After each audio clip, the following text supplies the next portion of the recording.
All right, I need some honesty from you all right now. How many of you have ever been guilty of a good old-fashioned humble brag? Like my pal Joe Jonas here. Totally walked down the wrong escalator at the airport from the flashes of all the cameras. Go me. Yeah, Joe, go you. Hate when that happens. Dang paparazzi. Or there's this one from Kevin Hart. I'm watching the UCLA and Florida game in amazement because I performed in the same arena they're playing now. It's sold out. Hashtag God is good. And then my personal favorite is this one. You guys, I just did something very selfless, but more importantly, it was genuine, and I know it means a lot to the person in the long run. Hashtag so worth it. You go, Cheryl. It was worth it. And like Cheryl, I'd like to think that I'm probably the most humble person I know. And yes, I know so many people. I'm very well connected. But it's my humility that really keeps me grounded, and I just love that about myself. I'm so humble. But is that really humility? Like, what does it actually mean to be humble?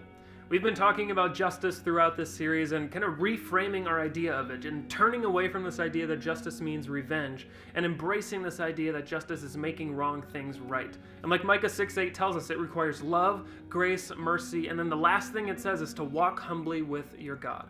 And so what does that mean? Like, how do we walk humbly?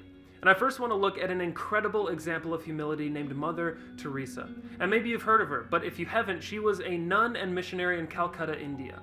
She founded the Missionaries of Charity, which is an organization that cared for people dying of terrible diseases. It fed and clothed the poor, and it provided schools and orphanages for children in need. She chose to spend her life living in poverty in order to care for others, and even won the Nobel Peace Prize because of it. And like Jesus, Mother Teresa, she humbled herself to show mercy to the people God made and loved, but who were experiencing great injustice. And there's this story about Mother Teresa that I just love. One time a reporter asked her, "What is God's greatest gift to you?" And she replied, "The poor people." And he was kind of confused by her answer, and so he asked further, "How are they a gift to you?" And she replied, "I have an opportunity to be 24 hours a day with Jesus." How could Mother Teresa and others carry on with the difficult work of caring for the poorest of the poor and the sickest of the sick in the slums of Calcutta? Mother Teresa's answer was simply, "We try to pray through our work by doing it with Jesus, for Jesus, and to Jesus. That helps us put our whole hearts and soul into doing it. The dying, the crippled, the mentally ill, the unwanted, the unloved, they are Jesus in disguise." And now maybe that's a little confusing to some of you, and so I want to clarify this with a story in the Bible. In Matthew 25, where it says, "When the Son of Man comes in his glory and all the angels with him, he will sit on his glorious throne. All of the nations will be gathered before him, and he will separate the people one from the other as a shepherd separates his sheep from the goats. He will put the sheep on his right side and the goats on his left. And then the king will say to those on his right, 'Come, you who are blessed by my Father, take your inheritance, the kingdom prepared for you since the creation of the world. For I was hungry, and you gave me something to eat. I was thirsty, and you gave me something to drink. I was a stranger, and you invited me in. I needed clothes, and you clothed me. I was sick, and you looked after me. I was in prison, and you came to visit me.' And then the righteous will answer him, 'Lord, when did we see you hungry and feed you, or thirsty and give you something to drink? When did we see you a stranger and invite you in, or needing clothes and clothe you? When did we see you sick or in prison and go to visit you?' And the king will reply, 'Truly I tell you, whatever you did for one of the least of these brothers and sisters of mine, you did for me.' Then he will say to those on his left, 'Depart from me, you who are cursed, into the eternal fire prepared for the devil and his angels. For I was hungry, and you gave me nothing to eat. I was thirsty, and you gave me nothing to drink. I was a stranger, and you did not invite me in. I needed clothes, and you did not clothe me. I was sick and in prison, and you did not look after me.' They also will answer, 'Lord, when did we see you hungry or thirsty or a stranger or needing clothes or sick or in prison and did not help you?' And he will reply, 'Truly I tell you, whatever you did not do for the least of these, you did not do for me.'" And this is a passage that Mother Teresa took very seriously. And honestly, I think it's one that we should take seriously too. Whatever you do for the least of these, you do for me. But take a look at another quote here by Mother Teresa. She said, "I see Jesus in every human being. I say to myself, this is hungry Jesus, I must feed him. This is sick Jesus. This one has leprosy or gangrene. I must watch him and tend to him. I serve because I love Jesus."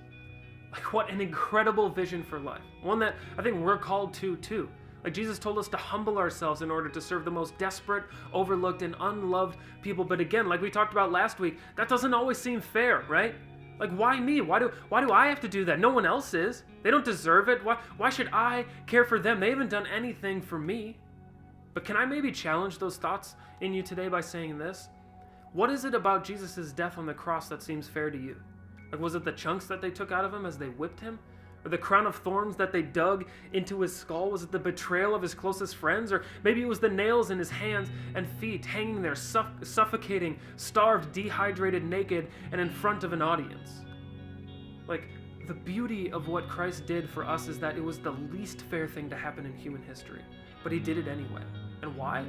Because that's who he is. Like, that's his character. Love, grace, mercy, and justice. Evil lost that day. Justice was served. And because of that, we were shown the mercy, grace, and love of God in a brand new way that gave us hope. It gives us purpose, and it gives us relationship with the God who created us. And so back to our objection, like, that's not fair. I don't want to.